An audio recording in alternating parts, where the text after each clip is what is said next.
तुम्ही जर वसई विरार परिसरात राहत असाल आणि तुम्ही जर तुमची घरपट्टी भरली नसेल तर तत्काळ भरून टाका, कारण अशा थकीत घरपट्टीधारकांना महापालिकेने अंतिम जप्तीची नोटीस काढली आहे।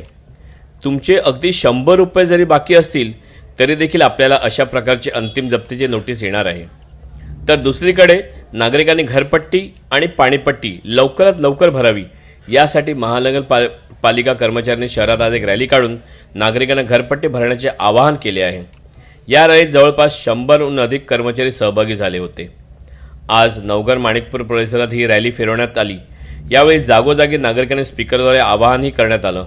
वसई विरार महापालिकेच्या आत्तापर्यंत 45% म्हणजे 150 कोटीची वसुली झाली आहे, तर अद्यापही 55% वसुली बाकी आहे। या रॅलीद्वारे नागरिकांना आवाहन करण्यात येत आहे की महानगरपालिका जप्ती किंवा नळ जोडणी काढण्यास भाग पाडू नका। अशा प्रकारच्या रॅलीमुळे नागरिकांमध्ये जनजागृती होऊन अनेक नागरिक स्वतःहून आपली घरपट्टी भरत असल्याची महापालिकेने सांगितलं आहे।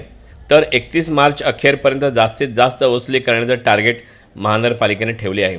त्यामुळे आपलीही जर घरपट्टी बाकी असेल तर लवकरात लवकर भरून टाका। आमच्या प्रभाग समिती एच कार्यालयाच्या अंतर्गत जे आमचे प्रॉपर्टी धारक आहेत, मालमत्ता धारक आणि ज्यांनी अजूनही आपल्या कराचा भरणा केलेला नाही, मालमत्ता कर आणि पाणीपट्टी, तर त्यांच्यावर आता आम्ही कारवाईच्या स्टेपपर्यंत आलेलो आहेत। आमची आता कारवाईची प्रक्रिया आमची सुरू होणार आहे।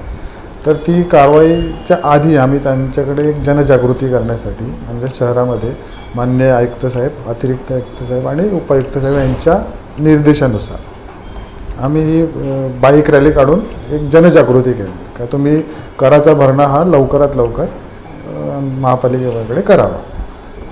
किती कर बाकी आहे?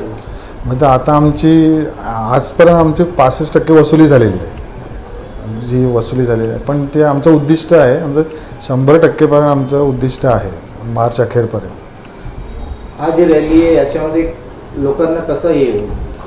म्हणजे आम्ही जागोजागी जाऊन, म्हणजे आमचे एक 60 आमचे कर्मचारी होते, 60 बाईक होत्या, 2 रिक्षा होत्या, त्याच्यामध्ये जाऊन जागोजागी जाऊन अनाऊन्समेंट करायचं, म्हणजे लोकांना आवाहन करत होते का तुम्ही लवकरात लवकर कराचा भरणा करावा।